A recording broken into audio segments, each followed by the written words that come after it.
Atlanta's great. Like, I love Florida because the weather, being able to do shorts and flip-flops like I am right now, it's great. Welcome to Up, Up, Down, Down. I'm your host, Austin Creed. On this episode of Save Point today, we have a man who has been grinding, pushing, and busting his way through the wrestling industry for quite some time. We have Apollo the Dog. What's up? And I got my little boy Kai with me here too. Woo! Let's say hello. I see you got the Spider-Man shoes on too, Kai. Okay. Yeah. Like Spider-Man? Do you watch Spider-Man and Friends? Have you seen that show? He used to watch. He's more Ninja Turtles guy now. Oh. I think it's even better though. Yeah. Ninja Turtles though. Yeah. He likes the OG 1987 theme song. Ooh, it's good. It's good. Who's your favorite Ninja Turtle?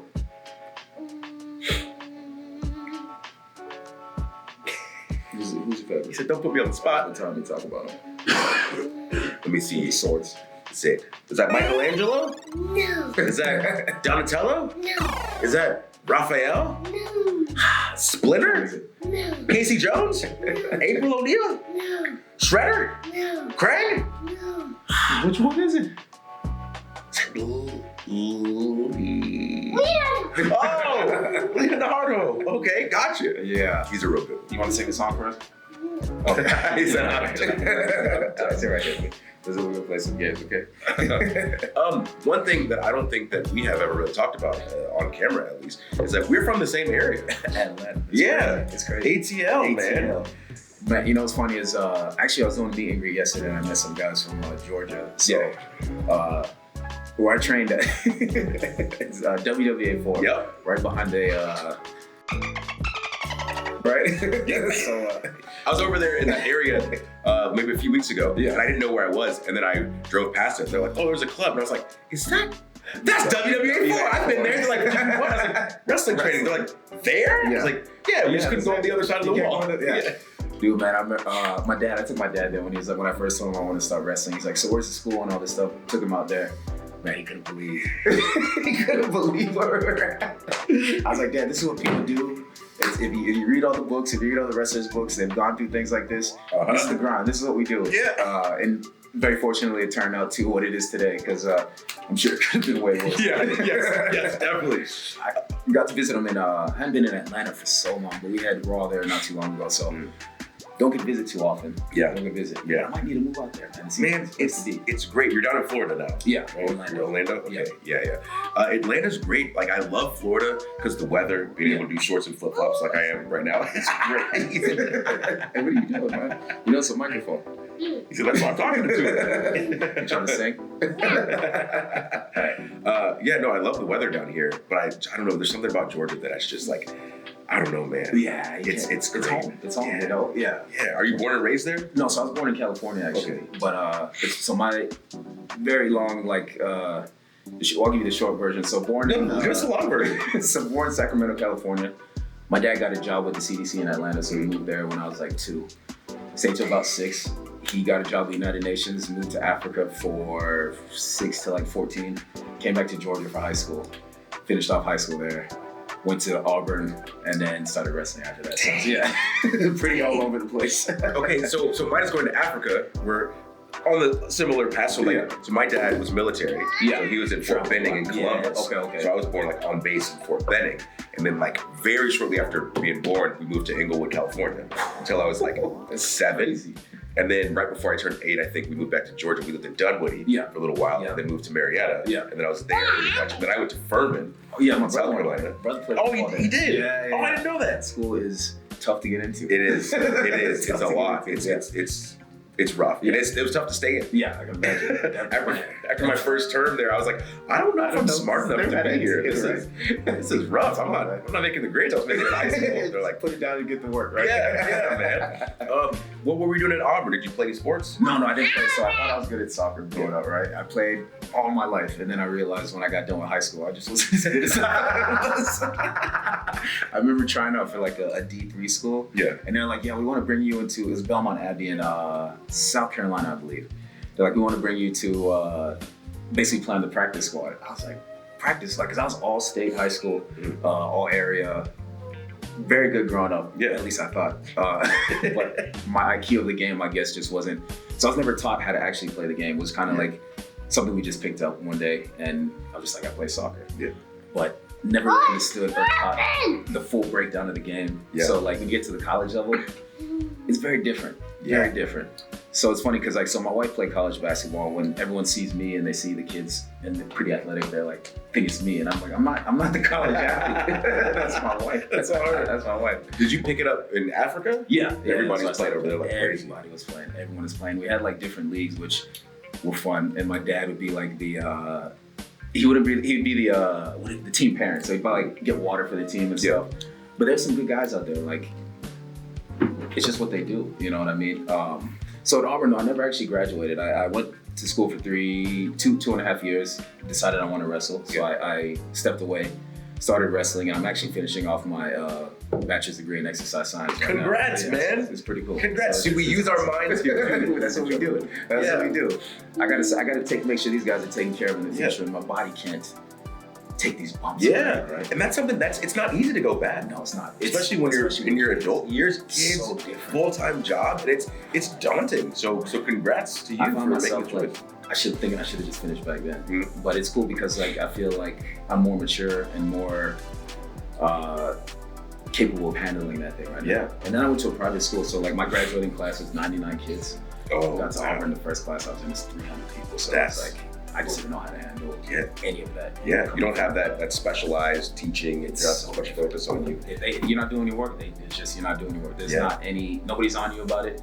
It doesn't matter. You're not doing it. You're getting kicked out of it. That's crazy. Yeah. That's kind of what I enjoyed about Furman. It was very, very small. So I think in total it was like 2,800. That was more right in my alley. Yeah, something like that. I want to say it's cool. That was close. Lucky daddy's always looking out for you. I think in my freshman year classes, the highest number was like maybe like 16 or 20 kids. By the time we're in our like senior major classes, it's like maybe like 6 people. What? 6, 7 people, and like, but it's interesting to me because education is so different in so many places. How people can absorb knowledge and all that stuff. So like you not finishing and going the wrestling route and then going back, like you said, you now have tools that you didn't have before that probably make it a lot better for you. A lot better, and it's getting the time. Like I never was able to sit down and study, but now it's just having the. I don't know, and then helping my kids through it. My daughter gets homework like on a weekly basis, so now I see like the traits in her that when I was a kid. I remember my dad sitting up with me hours and trying to do homework, and it's going now. So like the same thing's happening now with my daughter. So I feel like being able to sit down and study was something I was never able to do, but now it's just like I want to do it now. You know what I mean? I want to learn and understand this information that I'm receiving. And I think I got lucky because I found something that I'm very into. And back then I remember taking an anatomy class, and I was like, oh, this is cool, but I'll figure this stuff out later. Wrestling's the only thing I want to do right now, but now it's like stuff that interests me a lot. And I took an astrology class, and boy, so this is not for me. This is not. I was like, get me out of here. Get me out of here. But it's so crazy because like you realize that there's so much that goes. The human body is such an interesting. It's an interesting thing, right? And through evolution, how we've become what we've become. It just kind of one day, I woke up literally one day and I told my wife, I was like, I didn't want to go back to school. And the next day I signed up for classes. That's it awesome. just was like, I just want to do it. I want to learn and understand how our body works. I want to learn it to be able to help other people and actually find something after wrestling. You know what I mean? Yeah. We can't do this forever. Right? As much as I love it, and as much as I want to do it until my body just couldn't do it anymore, I came to the realization and understanding that I'm just gonna have to.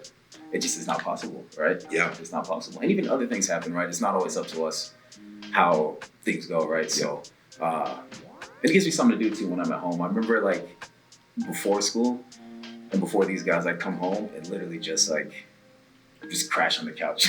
Just for a couple days, I get home. But back then it was, and you remember that, it was going to Raw and SmackDown. So you're doing the red loop, you're home you're home a day and a half. You have that day for laundry, that one day to kind of like hang out, and then you're back on the road, right? And then sometimes if you were just coming up from developmental, then you would still have to go to practice. Yeah. So you come back Wednesday morning, Tuesday morning, whatever, and you go to promo class, and then pray that it's only promo class and not no in-ring stuff. Then right? if you're in ring, and then you're like, I just did a full like house show loop this weekend, and then did Raw, and then I just want a day because I got to leave on Thursday. They're like, nope, you got to get in there trained. Get in there trained. You're like, because it's like the thing of like, it's not mandatory, but you got to be there. Yeah, you don't have to be there if you don't want to be there. So no, it's like, okay, wait, I want to be there. So you're telling me that I got to come? Yeah. So then it's hard to not spend that time that you do have to yourself. Yes. Just not being the veg on the couch. Not doing anything, right? Because there's so much go. Like, yeah. I think one thing that people don't really realize, because you can't realize it unless you're doing it. Yeah. How intense travel is on your body. And that's the thing that I think takes a toll on us the most is, or why people end up kind of want to leave is because of travel. It's not like, I think people think, oh, we're first class, you get on the road, boom, you're first class, and it's all gravy, you're partying all night long. Remember the tours, I always tell people about the tours, because the tours aren't as long as they were, the European ones. Yeah. It's like 2 weeks of wrestling every day. And if you're up having fun and partying, that's another thing, right? But it's the travel really that I think gets us the most. You know, and you come home, you don't want to do anything. Yeah. Now I come home and it's like, I got to get right to work. My wife tags me in and it's like, hey, it's your turn. That was such an intense transition into that side of life. Just knowing like, okay, so when those tours were long, so like we would do TV in the States and then get on a plane and travel whatever the full day and a half was, and then wrestle for 6 days, and then we do TV in the overseas, and then do another like 6-7 days, and then travel, and then do TV in when the you States. land. Then you got a day at home, then you got to go to practice and developmental, and then you're back on the road doing house shows in the States, and it's like nothing happened. Just time is going. Yeah, it's just and you don't realize, like, because the wrestling, it's fun. Yeah, this is what we love to do. Exactly. There's that adrenaline, there's that rush, and that's what we're built for. That's what we wanted to do. Yeah. But you try to not let the plane rides and the bus rides just build up, and it's like it destroys your body. Destroys you. Like it's done with the show, right into a car, right? Yeah. Sitting for a couple hours, and then you get to a hotel in the middle of the night, and then if you have the energy to wake up and hit the gym, you do that. Yeah. When I tell people on tour, something was always going to be sacrificed. It would be the sleep, the gym, or your eating. Something's going to be sacrificed. Where it's like you just have to make room if you want to go sightsee too. Yeah. My wife would always ask me when I come back, like we'd be in Barcelona or something. She's like, "Did you go see anything?" And I'm like, "I went to the gym. I went to my room.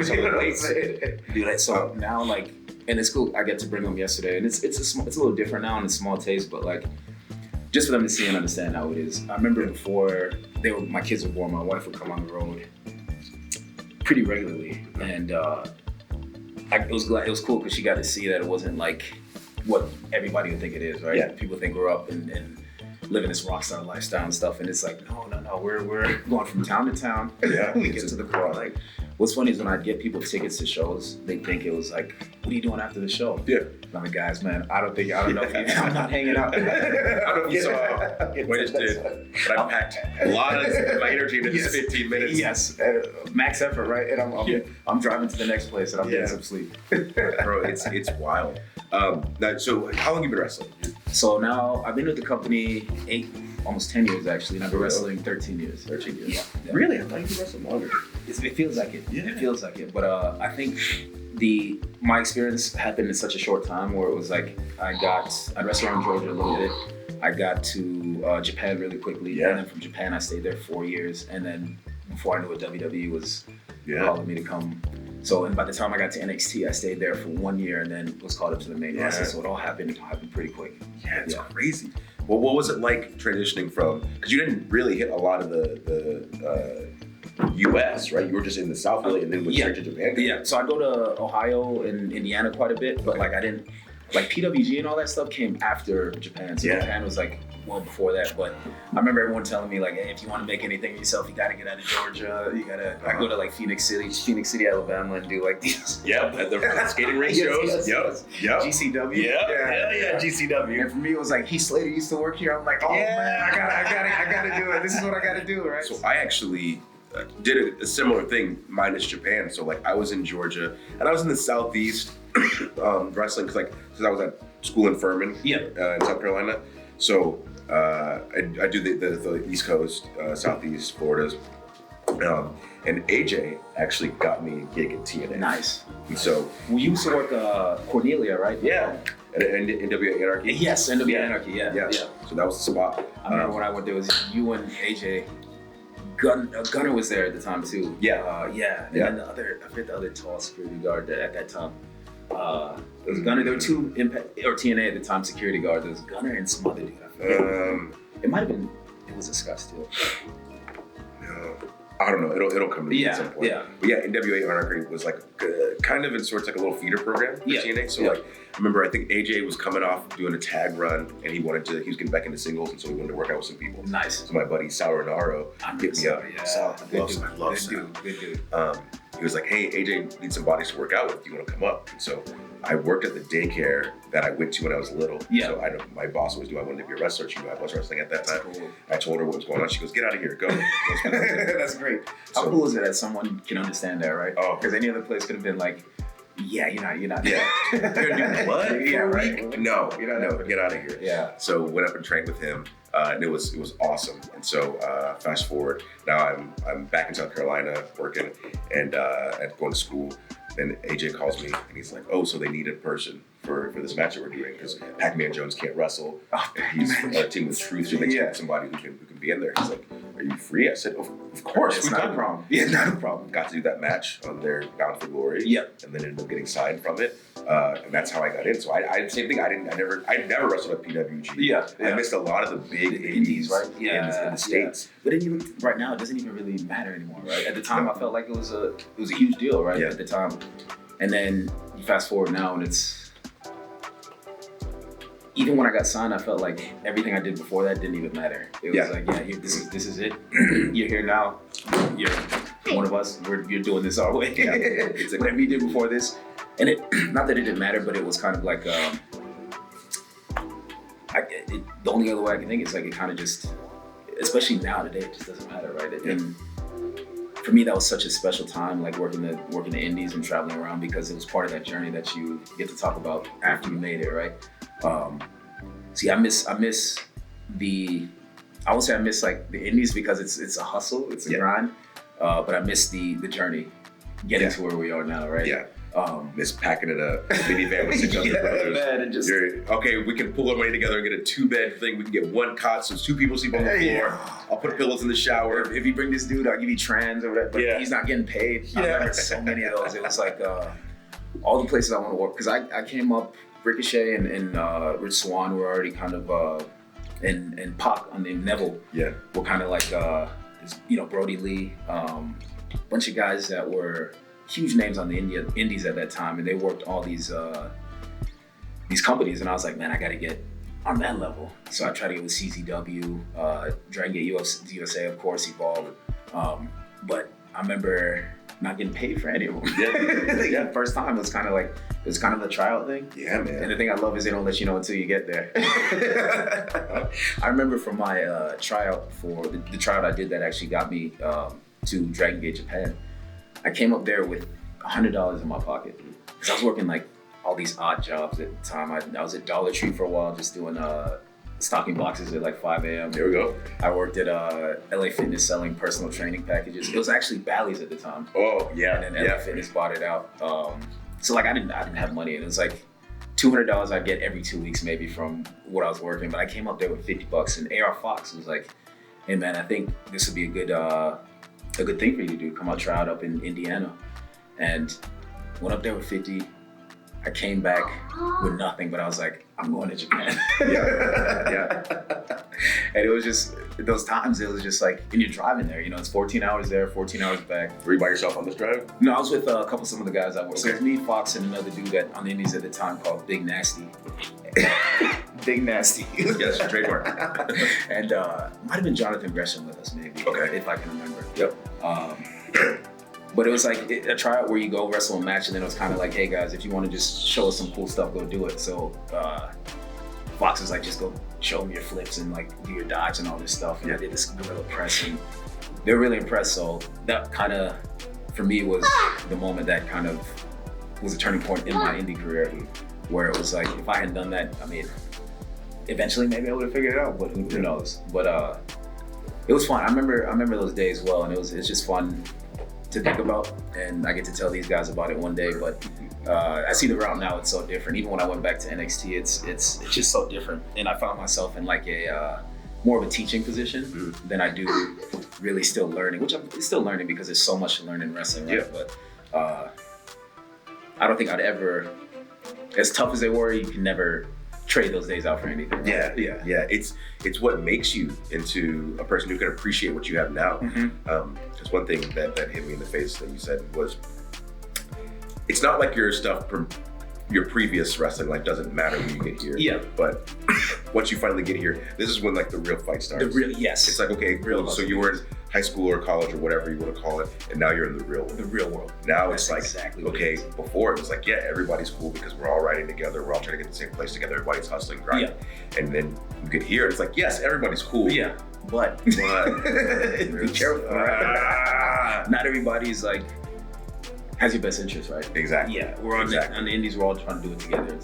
Not everybody has your best interest. It makes it interesting, but that's what kind of makes wrestling, or used to. I think that's changed a good bit over the past like decade, especially. Yeah. But you know what it is too? Is like a lot of the guys that were at that. I was talking to somebody about this yesterday, just how the culture's changed because a lot of the guys that were. It's just a transition, right? There's not so many. Eventually, you get to a point where the older generation guys kind of just phase out, right? And it's just such a new. The guys who were, I guess, the veterans now weren't a part of that generation, so it's like they don't do things how it used to be done, and things are just done different. And then it's 2024 where things. Social media and there's so much stuff going on with all kind of ridiculous. It's like one thing that we always say is it's the job of Generation A to teach Generation B everything, so then Generation B can grow, be better than Generation A. Exactly. Then B does the same for C. C does the same for D. So as we grow, we're all getting better because we love wrestling. Exactly. And that's what the point is. So when you say like you feel yourself more in a teacher role, because there's probably tons of kids at NXT, there are tons of kids at NXT that have never stepped foot on the indies. 100%. So they walk in and think, oh, this is wrestling. And while this is wrestling, there's so much more to experience as well. And that's one of the things that I do enjoy about NXT. The people that come in with no knowledge, they get the chance, even though they're learning the WWE way, they get the chance to be in the ring with other people who have other skill sets from other countries and things like that. Exactly. So they get some of that. It's not like a full, okay, you're gonna go be a young boy in Japan for 2 years, wear black trunks, you're gonna clean everybody's gear. And you have no name, nothing, right? It's not to that extent, but like you at least get to be in the room with someone who has a different style. Yeah, and that's what I think. Different styles make interesting matches, right? And you don't learn from anyone, right? Yes. I wrestled Julius Creed a couple weeks ago, and he mentioned something, and I was never the guy that's like, okay, we're doing this and this is it, and I don't care what ideas you have, this is all it is. But he mentioned something, and I'm like, man, it's a great idea. Like I just learned, you taught me something, right? So, and I think as long as we're all open to that, it has no choice but to get better, right? It is good for me to see that that wrestling is in good hands as the generations go on. I'm curious to see what it'll be like in the next, 20 years, because from when we were kids, you know what I'm saying? Yeah, he's right. When we were kids, it's completely different than, and I don't know if it's because we're in it now, we don't see it the same way as when we were kids. I feel like it's really different. So I heard, I don't remember the guy's name, but they were talking in some podcast, and he said, art isn't, what is it? When you're making art, the fan or the crowd comes last. And it was like, what do you mean they come last? Somewhere. Okay. Yeah, it's like, because if I'm making art, it's my passion, right? Yeah. If I do something that I love and is genuinely good from me, then everyone else will like it. Exactly. Yes, I forgot why I saw that somewhere too. On Instagram, but it's like that really is, because in wrestling, all of us are just trying to share our specific art, right? And you do it different than I do it than he's gonna do it if he does it, than what anybody does. So it's really cool to see. But I think in the generation that we were in, where we're watching these guys, I feel like so many people were bad A's. Yes. And so I think that kind of garnered a good generation of guys who also wanted to be like that. But I think it also spurred a generation of guys who were like, okay, cool, we have we have a lot of this, so Yeah. let's try to make something different. Something So different. you get a couple different ingredients in there, which I think makes the gumbo taste a little bit better. Yeah, and that's then the thing. the next generation has even more different tools, kinds right? of. It's like Yeah. it's cool seeing it develop. in And that's such what a we cool want, way. right? Because Yeah. it's like at the end of the day, I think the best thing is for this. We don't want everything to be exactly the No. same, right? The best thing for this is to be different, right? And to have those different outlooks and views on wrestling to make the product that much better, you know. And we're doing it because we love the sport. Yeah. You know, Yeah. man. Could you tell early on? Because I remember when I first heard about you and I saw you, immediately I was like, I haven't seen anybody like this, like in this generation. Yeah, like, a guy who's jacked, who's able to do this kind of stuff. Like, could you feel how different you were when you started getting I into did. wrestling more? And I think it wasn't something that I was like, oh, I'm different than everyone. I think it was because I was being told that a lot by a few different people. Yeah. And, you know, growing up like, growing up like, the way I grew up, I was so, growing up in Africa for a while kind of exposes you to a lot that some of the kids growing up here may not experience. When I came back here, it was like a huge culture shock. Yeah. So just naturally, I was always kind of more laid back and more humble. And I never was like outspoken. Till more recently, I got more comfortable with being like saying things, you know what I mean, and just being able like to understand that it's okay to speak and not worry about what people think. So I was told that a lot when I first started out, and in my head I was kind of always like, I knew I'd get here one day, because I feel like if you have a dream and you don't believe that you're gonna get there, you're not gonna get there, right? So in my heart I always believed I'd get here one day. But I didn't want to be different. I wanted to make my style completely different than anything that was seen. And in wrestling, that's so hard to do, right? Because so many wrestlers are out here. Yeah. And then there's so many different styles, so many different people can do so many different things. So I wanted to bring a different combination where it's like, okay, these guys, we got high flyers who are amazing already. I'm never gonna be the best high flyer. There's guys who are bigger than me, stronger than me. I'm never gonna be the strongest guy, right? So I was like, how can I make a combination of it where I'm a hybrid, where I'm somewhere in the middle where nobody's doing that, right? So I kind of would watch AJ was when I'd watch when he was in TNA back all those years ago, and I'd be like, I'm trying to model style like that, but then I'd see guys like Batista and all these powerhouses and be like, man, if these things are molded together, what type of athlete or what type of wrestler would we have here? I was like, I want to be the creative player, guy. Yeah. In 2K, right? Yeah. So I was like, okay, I'm gonna create myself, you know, and I just want to be something that's different. But one thing I did wish that I focused more on when I was growing up was character development, or coming up in wrestling was character development, because on the indies, the focus is so different. It's like, okay, hey, this promoter's bringing you out here and he wants you to have a bad match. He wants you to go out there and kill it. And that's it, right? Because whether I come back or not is how well I do in the ring. Yeah. But it's never like time. I never got to do promos or really think about anything that was like character work. So when I got to WWE and it was like, we got promo class, it's like, oh my gosh, like what am I gonna talk about, right? Yeah. So one thing I do wish that if I was to be able to go back and do it all over again was to definitely focus more on character development. I don't think I really got comfortable with really talking until I did the Nigerian accent with that character. Yeah. For some reason, I just was able to just let loose and be, I think it was because I wasn't being myself, I was being something else. And that made me realize like, oh man, it's not that bad. It's okay, you just gotta just talk. You know what I mean? You would Just let loose. from your heart like that. Yeah, people believe it. Yeah. People believe it. Especially when you get to be a heel. Yeah. You get to just go and you're like, oh, this is what I've wanted. You just This let is it what out. I've wanted for so long. So long. And it's like controlled aggression, right? Where it's like you're not really angry, but it's you know, it's your outlet, right? Where it's like I can go out here in a safe way and just be the person that I really am deep down inside. Because all of us have that natural, you know, evil inside of us, right? Yes, we do. And I think that when I got to do that was when I really got to understand that on camera what it takes to really be on that level of those guys who are just able to go out there and just be who they are. Yeah. I do feel like social media has definitely helped shape that idea a little bit for people on the indies now. Like with social media, you are going to be more character focused because obviously now it's like, okay, well, if I can pop on socials, and that's going to help me get looked at. Yes. Help me go to different places. Yes. And that's the thing, is that outlet too is for us, if we want to go out there and create really on our own, we have that option there, right? Where it's not like I have to wait for some character that it has to be revealed on TV. It's like I can do this on my own, which is fantastic. Yeah, people making their own promos. And yes, stuff. Yeah. And you just two steps and you send it, and it's on its way, right? Yeah. That's good. Okay, cool. Yeah. People want to book me. Yeah, that's it, right? So I think it has its pros and cons, right? Yeah. Where in a way, in such a thing like that, it's amazing for young talent. Even somebody like myself who's not really involved in TV right now, I could go out there and create something, right? Yeah. But then of course it has the downside to it. But it's such a huge part of what we do now. Yeah. It's a huge part of what we do. I wonder how long it's going to be like that for. Too. I don't know, man. It's weird. It's so interesting seeing the evolution of social media, especially with what it is that we do. Yeah. And I know so many times, like even though you go out and you're in an arena, 15,000 people, 30,000 people, you go out, you do something, you hear the immediate reaction of the people.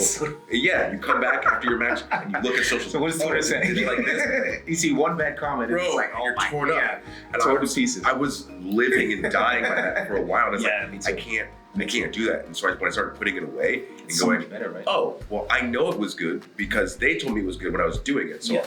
I don't have to go I don't here need that and like validation. upset myself. Like No. my validation is when I hit the 1, 2, 3, the entire arena went, yeah! And they were Oh, happy for you. okay, I'm They good. loved it. That is Loved it. what I'm here That's to do. it. Um, And I think we go in there looking for that negative comment too. Yeah. We go in there like, okay, let me see who's, and then once you see it, it could be 1,000 positive things, right?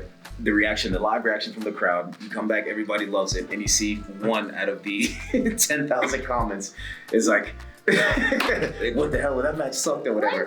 yeah, it's a little drop. lozenge.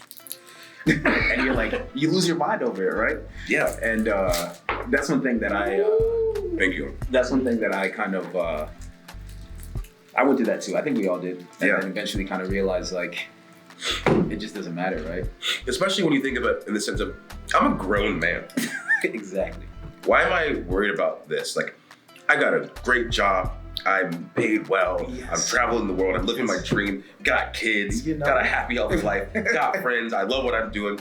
But One person's comment makes Yeah, us, yeah. And what does this guy do? Who knows what this guy? yeah, I heard a quote. I don't remember who said it, but it was, why would you take advice from someone you wouldn't take, or why would you don't take criticism from someone you wouldn't take advice from. Yes. Yes. But, oh, okay. It makes it, puts it all together. Gotcha. All in that one sentence, right? And it's Yeah. just like, man, if we can only, like, I see those things now later, but especially when I started doing the Nigerian character again, man, it was like, because it kind of happened overnight. It was Yeah. like, okay, one day you're this, the next day you're that. And then even when it was done, it was like, okay, now you're back to this, right? Mhm. But I just remember reading so much stuff. I mean, a lot of it was good too, but then I'd be just looking for the negative. Yeah. I'm like, okay, what don't people like about this? And it eats you up, right? And I think at that point, around that time was when I just stopped paying attention to social media. Yeah. I was like, I'll post something, I'll do something, but I'm just not gonna read anything, whether it's good or bad. I'm comfortable with it. As long as whoever's paying me likes it, I think Yeah. that's what, you know what I mean. Yeah. As long as the fans are reacting to what I'm doing, I think that's all that matters, right? Yeah. And then I think we all deal with it. I feel sometimes we get so caught up with our own, and we're the main character of our own movie, right? So we all get caught up with our own thing. But then you see, like, not just in wrestling, but anybody who has any kind of celebrity status to them deals with that kind of thing. Yeah. So it's just what comes with the territory. Yeah. right? It's part of it. Yeah. It's interesting seeing how you said, like we'll hinge our focus on these negative comments. But I think that comes from us wanting everything to be perfect all the time. And you're never gonna please everybody, but But it's in our nature. It's exactly. just- yeah. Like if I go out there and I have a match and I ask you, I say, hey, did you see anything in there? Yeah. I'm asking you what was bad. What's bad, right? So then I can fix it. Yes. So the positive comments, you're seeing them. They're Like, great. okay, what was bad? Oh, this was bad. Oh, you're not telling me why it was bad. You just said this sucks. Okay, now I can't fix I that. don't even know that. Yes. You know what I mean? Yeah. Exactly. So so that would get to you. Yeah. But then you're in that thing of trying to please everybody, and you simply cannot You do can't that. do that, right? You can only produce your own art, whatever that is: wrestling, painting, singing, doing spreadsheets, whatever that is. Whatever it is. And you can do it to the best of your ability. I remember my daughter she plays basketball, and I remember this was the championship game she was in, and I remember all season where it was, screaming to these kids. These are like kids who were 5 to 7 or 4 to 7 maybe, But it's like, we're sitting here, remember Sade's basketball game? Yeah. But we're like, defense, screaming all these things, get your hands up, pass the ball. And I'm like, these kids have no concept of what we're telling them. Yeah. So I remember before the championship game, I told her, I was like, hey, look, and this is what kind of goes back to what we're talking about, as long as we do our best, right? I told her, look, as long as you do your best, your team's gonna love it, you're gonna be happy with yourself, mommy and dad are gonna be proud of you, you just go out there and do the best that you can. Yeah. She played the best game that she ever did. Awesome. And it's like, same thing with us, it's like all we can go out there and do is our best, right? Yeah. Whether this person likes it, that person likes it, we can't please everyone, right? Yeah. And I think once we kind of understand that, it takes some time to get to that level because, you know, when you, and one thing too is when you come back and you're done with the match, your adrenaline's so high, right? And you're in such a, you get the wrestling high. The last thing you want to see or hear is somebody bring you down because it's like, it takes you from this high to a quick low. Yeah. And it's hard to recover from that, right? And now you got to drive back home and you're sitting here, or you go to the hotel and you're sitting here with just this defeat because it's like, I was so high, I felt like so good about it. And one thing was told to me, and I'm just like, now I'm all of a sudden down here at the bottom, right? It is. It's hard. It's that weird spiral too, because then if you're in that mode and you're just like, you know, not feeling great about something, and you get hit with these negative comments, and then all of a sudden you're like, but wait, I've been doing this for a decade plus. Like, wait, if I wasn't good, I'd be out somewhere. Exactly. Like, what's happening? Like, this person knows something that I don't. Like, what's the secret? You got to tell me. Yeah. Right? Yeah. So, but it's been dope seeing you because you've been wrestling on like main event. Yeah. But you get a ton of time to do stuff with people, and you're wrestling a lot of the newer guys. Can you feel yourself in that role of being able to teach them while you're out there with them, but then also gaining a lot of knowledge yourself from these experiences? Yeah, absolutely. I think for me, it's teaching myself something too. Is that I'm a lot.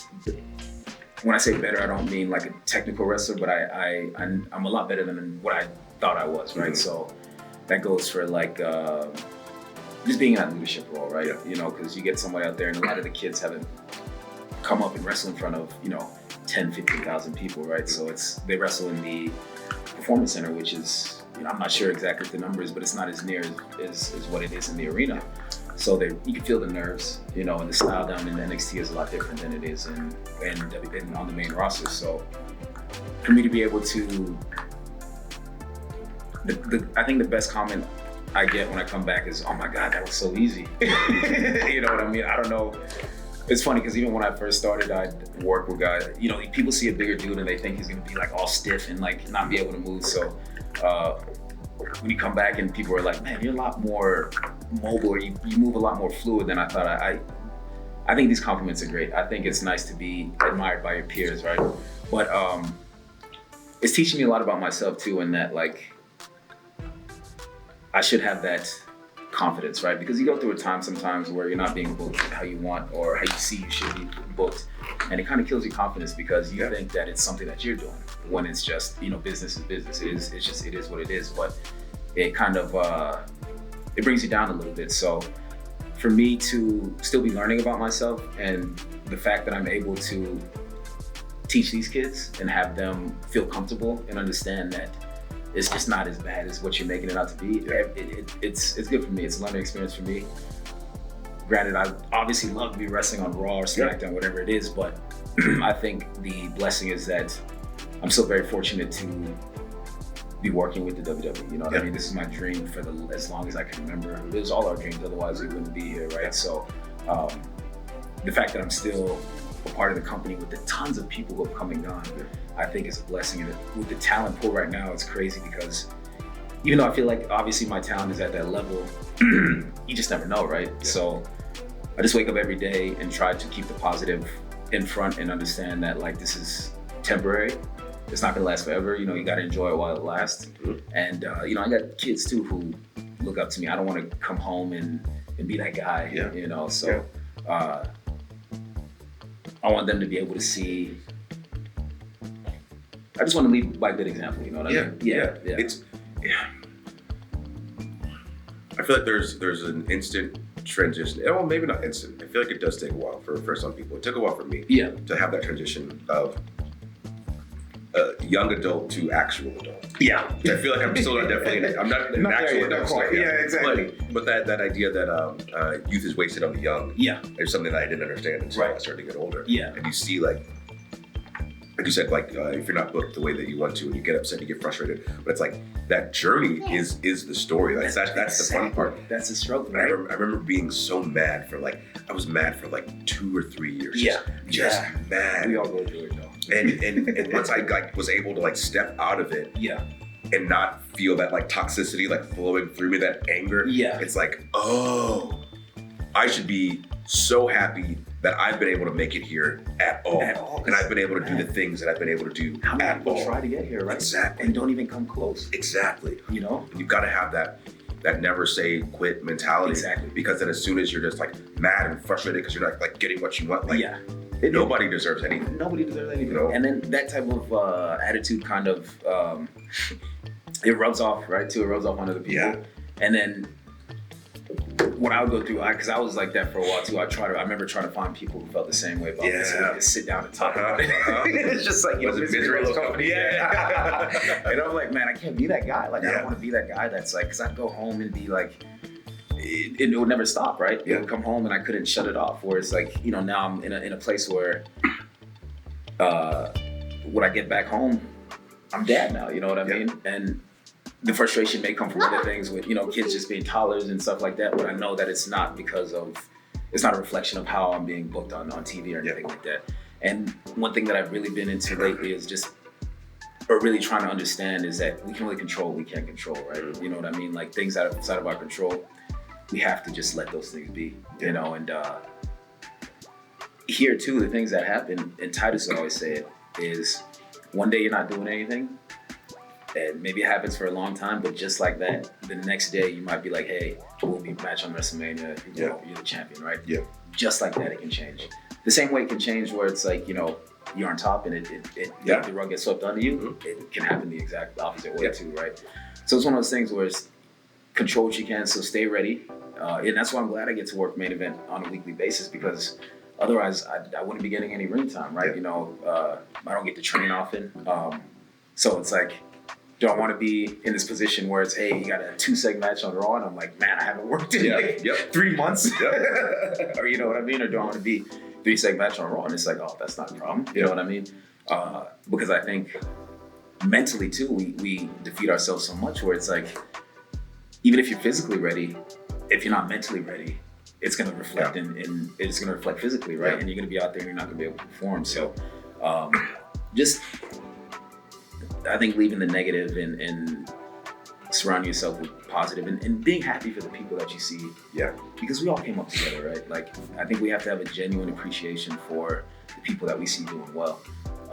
Because that kind of thing leads you from the inside out too, right? Yeah. So that's a hard one to get past. Yeah. But then once you get through it, you could say, so seeing Roman's meteoric rise. Yeah, it's crazy. Man, I wish that was me. It's crazy. But that can't be everybody. It can't be everybody, right? But I'm happy for him that he gets to experience that. Yeah. I'm happy for Seth and getting to experience it. I'm happy for Gunther getting the chance to experience that. I know all these guys and girls that we work with, they work so hard. And it's once we get to the point where we're at now, everybody's so good. And that's the thing. It's it's not like this person, is works harder than you or whatever it is, but you just understand that it's just how it is, right? This was the lotto bubble. It's just how it is. Once you get to this point, it's damn near randomization. There's so much talent out there. You watched the Rumble yesterday, and it's sorry, he's not even paying attention. But you watched the Rumble last night, and you see, just even with the girls, right? You see the amount of talent that comes out, and it's just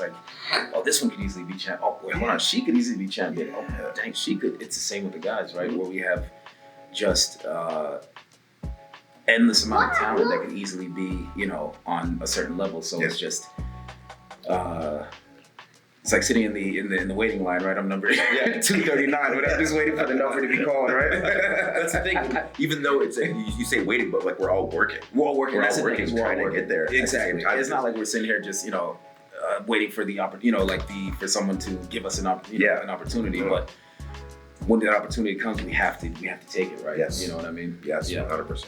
And I think a lot of what we learn in wrestling, I think it stands for a lot of things. And, that's one of the things I really like about wrestling, like pro wrestling and amateur wrestling. I feel like they've been able to teach me like very, very important life lessons. Yeah. So like I played like team sports for a little while, and then I realized like, oh, if I'm putting everything I can into this, Yeah. but the rest of my team isn't, Man. then I'm not going to advance. And so Yeah. I- Now you got, because you rely on other people, right? exactly. Yeah, So I shied away from team sports for a Yeah. while because in amateur wrestling, it was like, if It's I you. lose, it's because I didn't all train you. hard enough. It wasn't me. And if I win, like that's my That's all you. glory. That's your glory. But Be finding careful with that, okay, buddy? finding people with that same mentality, like I feel like I got like incredibly lucky finding Kofi and E. Oh, Because we all have like the same exact mindset Yes. of what we want to be and what we want to do. Yeah. And we wanted to not try to do like an overhaul or like eradicate or change, but like there was always that mentality of like there's only room for one at the top. Yeah. You know, Yeah. it's like, and our mentality before even really coming together was always there's more room if you build a platform. And man, I saw Everybody. on Instagram. He was on the Astro Flavor Instagram the other day, and he said something. He's like,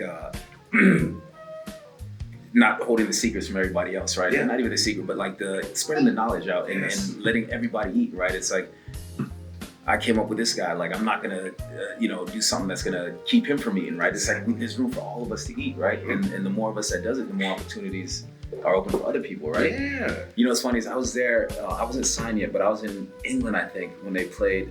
I saw you at the very first. I don't know if it was the first one they ever played, but one of the early New Day vignettes. Oh, yeah. Yeah, I was sitting in the crowd watching, and it's crazy for that too. How quick that took off too, right? You know what I mean?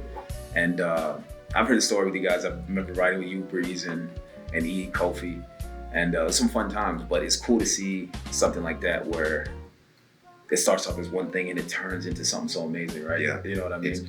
We're very, very lucky that it turned into what it did. But it's one of those things like the only thing that we wanted was a chance to go out and get time on TV. Yes. Because of what was always forced into my brain Yeah. by my trainer. He's like, before, like we were on the Indies, Rob Adonis, he was like, if you make it to TV, Yeah. if you make it there, you have to use every second possible to get forward motion on whatever it is that you're doing. And so Yes. getting the chance to be out there, first off, okay, cool. We got the chance to be on like live events together Yeah. on the weekends. So Yeah. we got to like hone everything and get our chemistry down, and then being able to get it on TV, and then kind of looking around at the landscape, like, okay, well, everybody's doing something like this or this or this. Like, no one's doing anything like this over Right, here. right. So it's like, okay, well, we know what like wrestling's supposed to be and what it Yeah. traditionally is. Like, everyone's building a house. Not everyone, but a lot of people are building a house with the same tools. Yeah. And everyone's expecting you to build a house with those same tools. Yes. Yeah, Like, yeah. no, we want to build a house, but we want to use these tools. Yeah. And so it was a lot bumpier of a start. But once everybody realized, like, oh, this is like a very different way to view. It's like something like masculinity in wrestling. Yeah. It doesn't have to be this like brooding, like, No. "Rah." It's like, It does no, not like have to be. we're also masculine. Yeah. In the random gear that we wear, the promos that we have, like It's so different though, and that's the thing. It's like it's what makes it good. It makes it great, Yeah. right? Is that we don't all in any sport, right? There's no the thing about what I like the legends. Like you look at basketball, right? You got LeBron, Jordan, Kobe, whatever it is. The thing that makes them great is they were all different. Yeah. All different in their own way, right? And they're all great in their own way, right? I don't think everything has to. The analogy you said with building the house and the tools is the greatest. It's a great analogy because it's real. Mhm. We need to be unique, and it's because people ask you too, what sets you apart from other people? You know what I mean? And that was one question I struggled with when I'd be asked. I remember when I first came up, Cena would ask me all the time, like, he's like, "Who is Apollo?" And I'm like, and I'm like, and it wasn't something I had thought of, you know. And the more I sat down and thought about it, I felt like the further away I was getting from that answer, because I was trying too hard to create something that wasn't there. You know what I mean? I don't know why I struggle with that. I don't know if it was just the pressure of knowing that whenever I seen him, he was going to be asked. Yeah. But it's a question that I think, especially young wrestlers coming up, should really think about. You know what I mean? What sets you apart from everybody else? Because being different is what we want to be. Yeah. You know, because there's an opportunity together, right? Mhm. You know. That's what. So Breeze and I, when we were in developmental, one thing that we would do, we were coming up with different characters. I don't remember who told us this, but they were like, you need to know, if you know who your character is, then you can talk for 6 hours. Yes. And so you need to know what this character, what did they do on their 6th birthday? Inside, exactly. What was their high school experience? Like, did they go to high school? Where are they from? Relationship with their dad, right? Yeah, all that stuff. And now you've got this whole archetype. And now anytime anyone asks you a question, you know exactly how that person is It's right there. Yeah. And like, that's who you are. It's like, it took us a while to like get that. But then we would take Dungeons and Dragons character sheets. Yeah. Because they're very descriptive. In depth, right? We would write out what our characters were. That is. So then when we would do these promos, we go, oh, well, how would they talk? And we quiz each other, like, okay, how does this work? How does that work? See, how nice is it to have somebody who's with the same mentality, on that same level mentally as you? You know what I mean? And wants to do well, just as well as you want to do, right? Yeah. And to have somebody who can help you work through that, right? Because usually we can go in there and get someone who can help us train in the ring and do all that stuff, get better. But to have someone who can help you develop a character and you help them develop a character, bounce ideas off of is fantastic. It was great. We very much clicked because I told him, I was like, you're better in the ring than I am. Mm-hmm. Like, but I got a little bit more charisma than you. we traded, just bounce off each other. And then all of a sudden, he had all this crazy charisma. I was like, hold on. It's like, man. You can't be the best of both, dude. Relax. You got it, man. Breeze. I wrestled Breeze on NXT. Not Redemption, but he's gonna kill me because that was one of my favorite matches. Yeah. Man, Breeze is amazing, man. Just inside and out, right? Yeah. Great dude. We had fun in NXT. I got to work with him a lot, man. I remember they put him with this giant dude that we had at the time called Radimir. He was like this big Serbian dude. And he worked at NXT Fort Pierce. And there was just one spot where Radimir just came up too early, and just these. Anytime I think of Breeze, like these bunch of memories flash up in my head. But Breeze is great, man. Yeah. Breeze is wonderful. Also, no, go ahead. So the role that, like, when I came up, I feel like even though he was still coming up, he was still such a great teacher.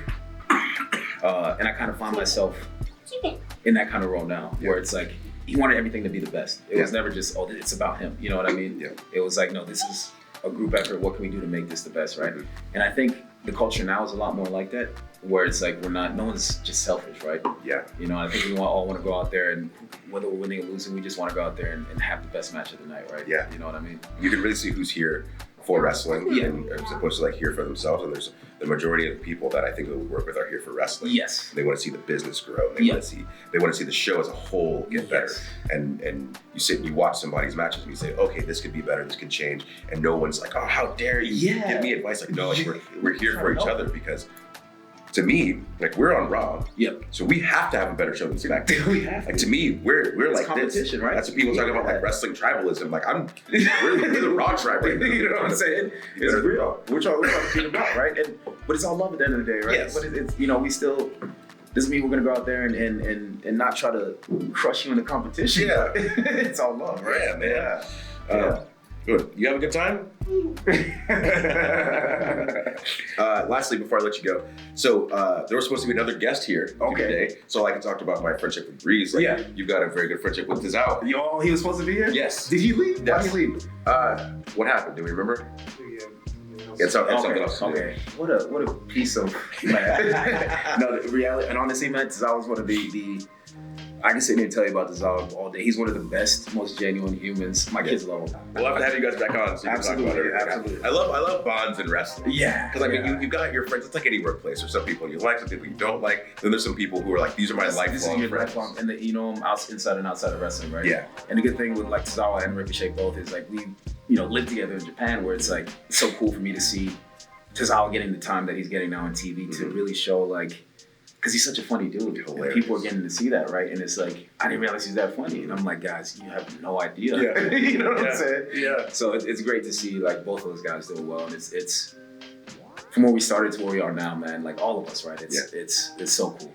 I love wrestling, man. Wrestling is great. I just love wrestling. So it's such a unique thing that I don't even know. You can't even put it into words, right? Like it's funny when I tell people, ask what you do, and yet wrestling, it's like, UFC, and I'm like, not quite that, right? And they always go the fake stuff, and it's like, guys, and I literally have to try and break it down to them and explain to them why it's not fake. My response is always either show them my Achilles scar, that's it, or like, I say they say fake. I say, are the dragons on Game of Thrones real?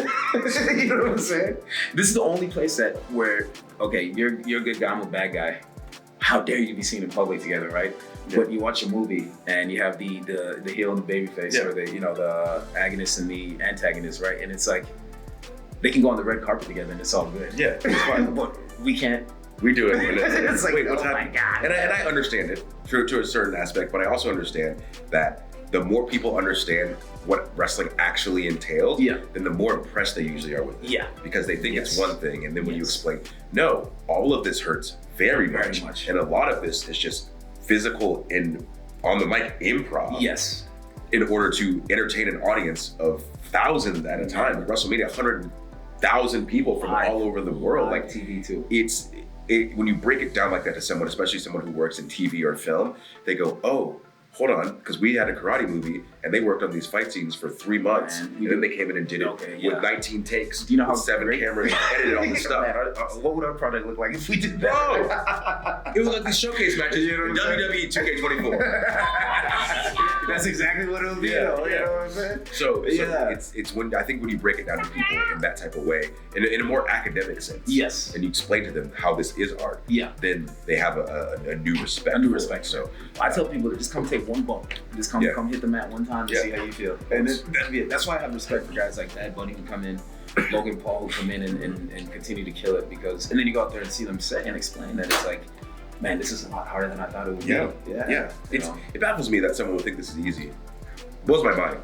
Blows my mind. I don't like. I can do that, and I don't understand it. Like, and when I first started, I remember taking my first bump, and I was like, "What? That's what that feels like." I was like expecting like a mattress kind of, Yeah. I didn't expect the ring to be as Yeah. hard as it was, and I hit, and I just went for it. I'm like, boom, Yeah. and it's like car crash. Oh yeah. I was like, wait, I gotta do that again.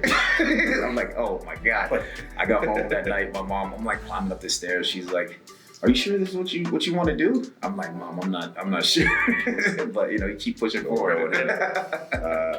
I'm thinking back to like the first time I took a superplex. Oh, Like you know the this heels? before? The heels hit the ground? No, it was Oh, off the it ended top, up being fine, yeah. top. Yeah. It's just like, okay, we're just going. We're just, Just go.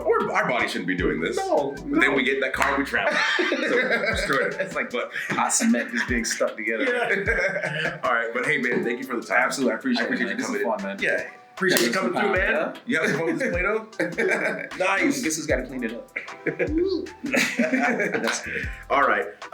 You guys like that episode of Save Point? Drop some comments. Let this man know the love you feel for him. You know what I'm saying? Give him the love. Give him the love. Send me some message. Send me some flowers. Ooh. Candy. Whatever you guys want. Ooh. I'll take it all. Hashtag Dadon. The Don Apollo. D-A or T-H-E? D-A. Okay, Dadon. Gotta keep a little hood in there, you know what I'm saying? Just a little. Economics. From the South. DSGB, down South Georgia boys. Hold on, Pastor man. Troy. Took it. You know that Goldberg remix? Yeah. Oh yeah, that was a great one. Nice. If you know, you This know. would be my entrance music. Yes. So bad. I was like, entrance music. I saw myself in the flames and everything. I was like, yes, I'm gonna have that. That's gonna be me. All right. We'll see you guys next time on Save Point. Make sure you always and forever keep it tight. Wait! Who's on the next episode? Oh, Sneak Get preview. me out my chair. it's me. We got her. That's Marvelous Blue in the next episode of Save Point. Yeah, you want some Play-Doh? You gonna leave it there for you? Play-Doh? We're gonna leave it here. Right here. Break his heart. Keep it tight.